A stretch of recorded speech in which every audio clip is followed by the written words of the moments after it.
साथीहरू अब चाहिँ फेरि म चाहिँ टुसा काट्न हिँडेको अनि माथिल्लो घरबाट दिमासँगै जाने भनेर म घरबाट चाहिँ हिँडेँ। अब दिमा र म चाहिँ टुसा भाँच्न जाँदैछौँ है त। मौसम चाहिँ यस्तो छ साथीहरू, आज चाहिँ पानी परेर रहेको छ, साह्रो पानी पर्यो सरर अनि पानी चाहिँ रहेको छ। यस्तो छ है, बादलहरू पुरै यसरी लागिरहेछ।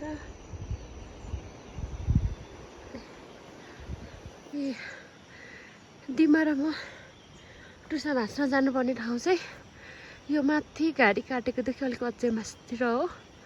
यो माथि डाँडामा देख्ने रुखको मुन्तिर हामी चाहिँ जानुपर्ने हो। यस्तो छ, पानी पनि पर्छ जस्तो छ। पानी पर्यो भने चाहिँ फेरि जुका चाहिँ खतरा लाग्छ है। हेर्दा चाहिँ म चाहिँ दिमाको घर आइपुगेँ। अब चाहिँ दिमा चाहिँ कता हुनुहुन्छ थाहा छैन। दिमा के गर्दै हुनुहुन्छ? सक्नुभयो? ल सके ए यहाँ हुनुहुँदो रहेछ दिमा चाहिँ। दिमालाई फाइनल्ली मैले भेटेँ, यहाँ हुनुहुँदो रहेछ है। दिपाले यहाँ हामीलाई चाहिँ टुसा खोज्नु अराउँदै हुनुहुन्छ दिमा र मलाई। सिलाउनै पर्यो होइन दिपा?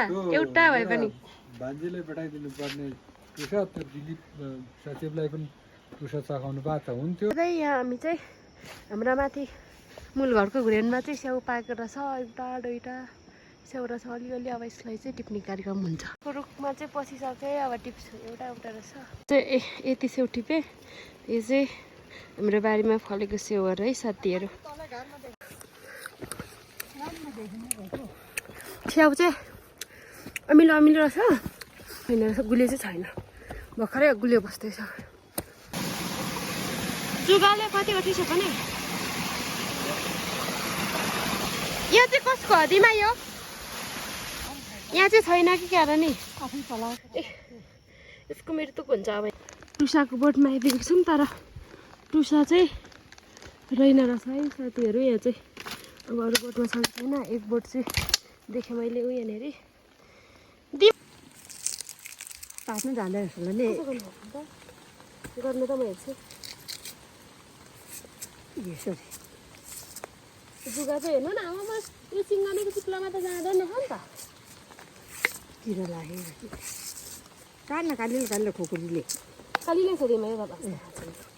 उसको आँखामा अनि त्यही त उभोको त कालिलै छ। अर्को चाहिँ काट्नु हो त्यो चाहिँ के लाग्छ कति काट्छ यति काट्नु पऱ्यो होइन त।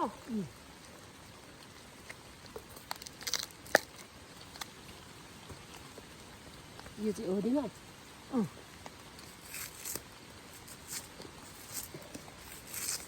खुर्काउनु जान्दैन लाला पानी ठुलायो नि त्यसको बाउको कन्दै भयो। तर यदिमा छिपी पकाएको रहेछ सबै। छिपी गएको ए किरा पनि किरा लागेको होला कि त्यो उँभो उँभो मात्रै हुन्छ नि हो।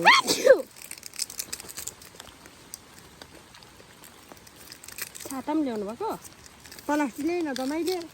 ए पर्दैन होला नि र यसो गरेर अन्त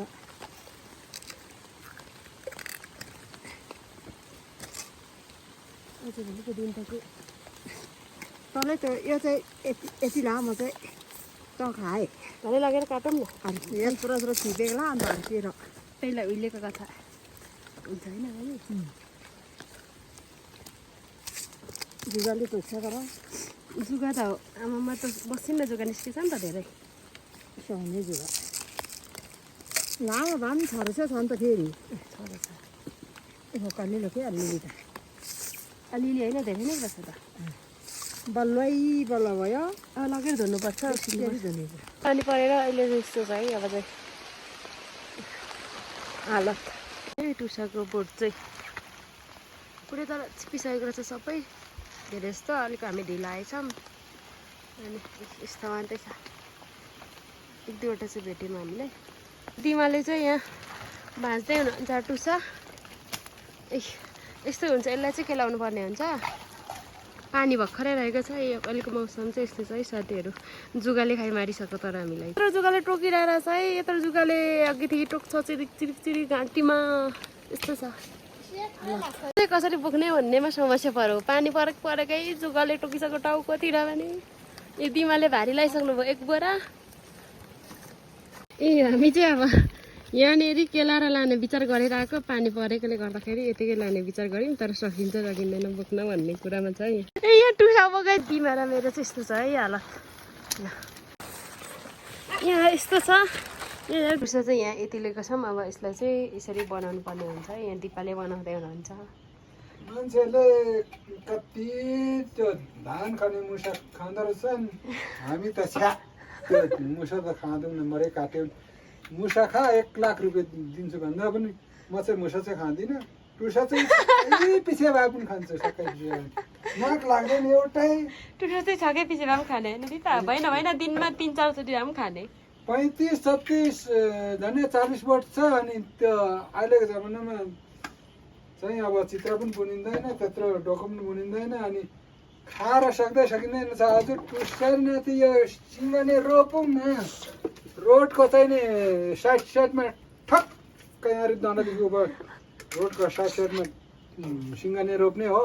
पछि गरेर मैन जाने बाइकवालाले टुसा भाँच्यो लाग्यो खायो। तर यसरी केलाउनु चाहिँ जान्नु पर्यो है। फेरि केलाउनु जानेन भने 70 रुपियाँ पाइन्छ। अनि फेरि चाहिँ त्यो खाने कस्ट। हामीले चाहिँ टुसा पनि खेलिसक्यौँ। टुसा चाहिँ यति भयो है अब।